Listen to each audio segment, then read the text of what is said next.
Bonjour, j'espère que tout va bien de votre côté. Lucie m'a proposé cette idée de vidéo qui est le sac de vacances pour bébé ou soit pour l'enfant. On le sait tous, préparer un sac de vacances pour bébé et pour enfant nécessite vraiment une planification minutieuse pour répondre à tous leurs besoins. Dans cette vidéo aujourd'hui, je vous présente mes indispensables selon moi à inclure en fait dans le sac de voyage pour avoir tout ce dont vous avez besoin. Je n'ai pas inscrit de quantité puisque ça va dépendre en fonction de l'âge de votre enfant, de combien de temps vous allez partir, mais aussi de vos habitudes personnelles. Alors j'ai pas fait par saison puisque en fait vous allez vraiment adapter en fonction de là où vous partez, si c'est à la montagne pour faire du ski ou alors plutôt dans les plages où il fait très chaud. Vraiment cette liste elle est exhaustive et vraiment propre à moi-même, donc n'hésitez pas à la tourner comme vous le souhaitez en fonction de vos besoins. Et puis c'est parti, je vous présente la liste. Tout d'abord, on va avoir besoin de couches pour mettre dans ce sac. Je suis désolée par avance si vous entendez du bruit, mais mon chat est en train de jouer avec son coquillage, donc ça risque de faire un peu de bruit. Des lingettes lavables sont intéressantes aussi parce qu'elles permettent vraiment de nettoyer la zone intime de l'enfant, mais aussi pour les petites salissures ou alors pour nettoyer la bouche ou le visage de l'enfant après le repas. Voilà, en tout cas c'est toujours bien utile. Alors pour la catégorie vêtements, on peut opter pour des tenues confortables, notamment par rapport au climat, donc comme je vous disais, soit pour les saisons chaudes ou bien pour les saisons froides. Je pense aussi notamment au body, au pyjama, à leur tenue du jour, aussi à une tenue de rechange, des chaussettes, des chaussons si besoin, soit un bonnet ou un chapeau, comme je vous disais ça va dépendre vraiment du climat, soit un manteau ou soit un maillot de bain, ça peut être aussi des lunettes de soleil, mais également des bavoirs. Alors pour le linge de maison, j'ai pensé à la turbulette, c'est vrai que j'aurais pu mettre dans la catégorie vêtements, mais pour le coup j'ai voulu mettre dans celle-ci, qu'importe.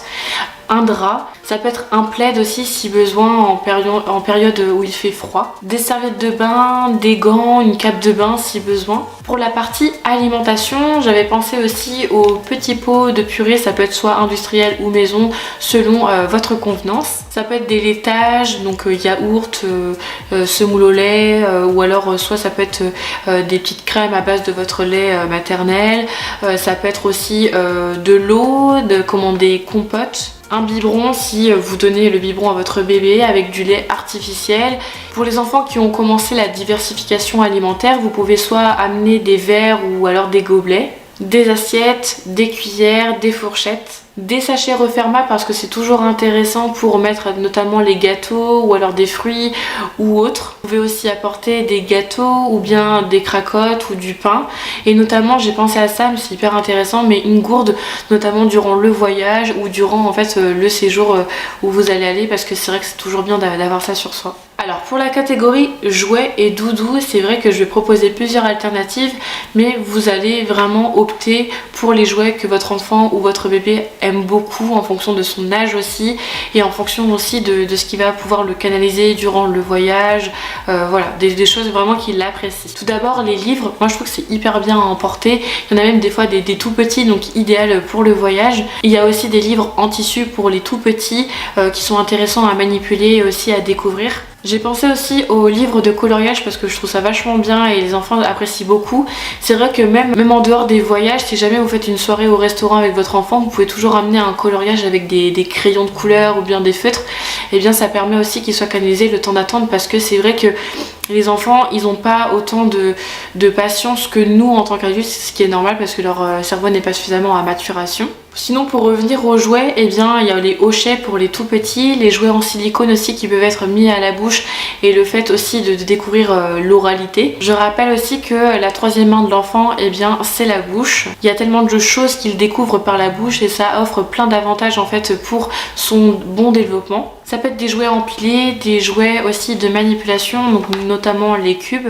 Vous pouvez aussi apporter un seau, un arrosoir, une pelle, un râteau et également aussi un tapis d'éveil, parce que si c'est un tout petit bébé, c'est intéressant aussi qu'il soit sur ce tapis pour développer aussi sa motricité et bien d'être aussi comme à la maison. Une autre catégorie aussi que je voulais mettre, c'est un tapis allongé de voyage que vous pouvez apporter avec vous, parce que parfois il n'y a pas forcément des lieux propices pour accueillir des enfants, et donc je m'étais dit que le fait de vous en parler, ça peut être aussi intéressant d'y penser. Même pour dans la voiture, si vous avez besoin de changer la couche, au moins vous déplacez déplier comment ce tapis, et au moins c'est tranquille, la voiture est préservée. Et puis voilà, après si vous avez d'autres astuces, n'hésitez pas aussi à opter pour ça. Alors pour la trousse de toilette, j'ai inscrit plein de choses qui peuvent être intéressantes à emmener en voyage.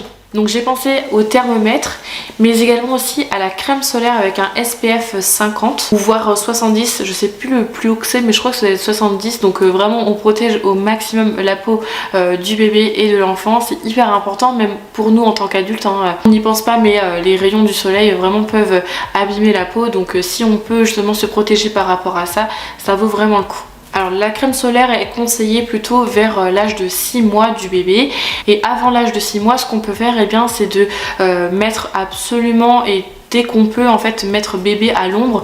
Et un petit conseil que je vous apporte, ne mettez surtout pas de couverture ou bien de plaid ou de drap en fait pour fermer la poussette, parce qu'en fait ça limite le taux d'oxygène au fond de la poussette, et ça crée un effet sauna, et ça peut être hyper mauvais pour l'enfant. Donc vraiment on laisse la poussette ouverte, mais on va plutôt placer bébé il est dans la poussette dans des endroits où il y a un peu plus d'ombre, où il fait un peu plus frais, sous les arbres. Enfin voilà, vraiment on évite au maximum l'exposition au soleil, et on ne met pas du tout en fait de plaid ou de couverture sur la poussette.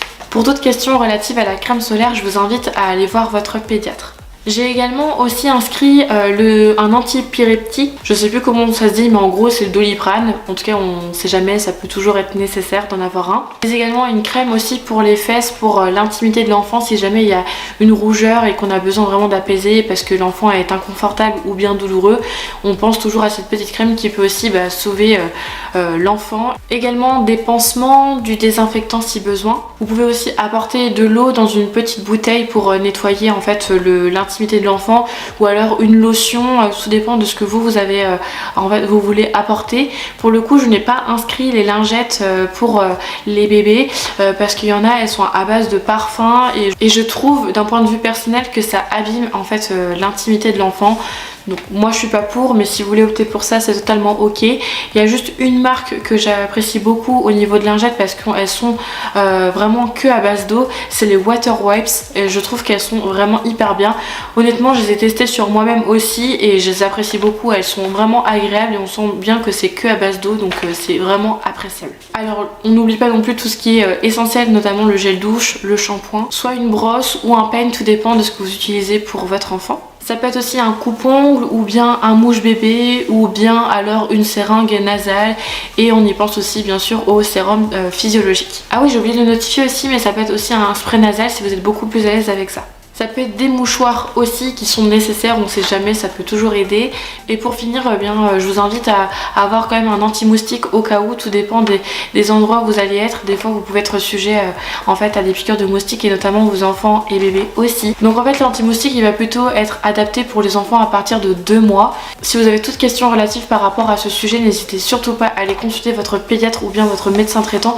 Lui au moins saura vous apporter vraiment une réponse adéquate par rapport à ça, parce que je tiens à le rappeler, je ne suis pas du tout une professionnelle de la santé. Donc j'ai pensé aussi à ces objets là qui peuvent être intéressants. Donc c'est j'avais inscrit en fait soit la poussette ou bien l'écharpe de portage, tout dépend quelle solution vous optez pour vraiment vous balader avec votre enfant. J'ai pensé aussi au chauffe vibrant, parce que ça on en a toujours besoin et c'est hyper bien pour pouvoir réchauffer vraiment l'eau pour le biberon de notre bébé. Également le siège auto, ça c'est vraiment primordial et c'est vraiment la base à avoir si jamais vous voyagez soit en voiture ou autre. J'ai pensé aussi aux parasols et aux tentes de plage si jamais vous allez à la mer. Les tentes de plage je les apprécie beaucoup parce qu'elles permettent vraiment de protéger bébé, et vu qu'il y a une grande ouverture, ça permet que l'enfant garde vraiment son taux d'oxygène qu'il a vraiment comme actuellement quoi. Je sais pas si vous allez bien me comprendre, mais en vrai, ce que je vais exprimer c'est que ça ne diminue pas son taux d'oxygène, parce que parfois il y a des choses, comme je l'ai dit par rapport à la poussette, si on met un drap ou un plaid ou une couverture vraiment dessus, en fait ça peut vraiment empêcher le bébé de respirer ou alors vraiment diminuer son taux d'oxygène. Donc voilà, moi par rapport à la tente de plage, moi je trouve que c'est vraiment idéal. un lit pliable si besoin, ou alors d'emmener votre lit cododo. Je sais pas trop comment vous voulez opter. C'est vrai que par rapport à ça j'ai plus pensé au lit pliable, donc je sais plus comment on appelle ça.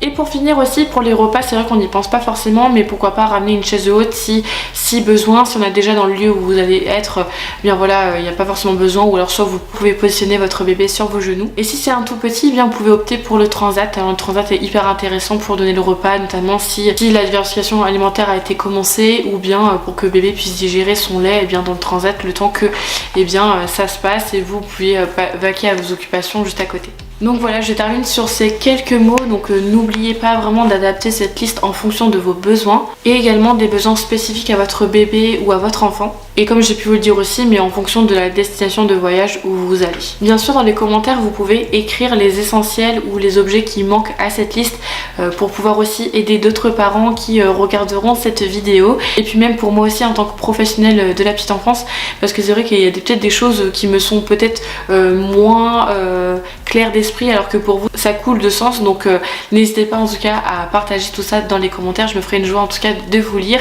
Et si vous avez des questions justement relatives à cette liste ou bien à ce thème de vidéo, et bien n'hésitez pas à les écrire dans les commentaires, je me ferai une joie de vous répondre. Si vous avez d'autres idées de vidéos que vous voulez que je réalise justement autour de la parentalité ou bien autour de vos enfants ou de votre bébé, je serais ravie de pouvoir la réaliser.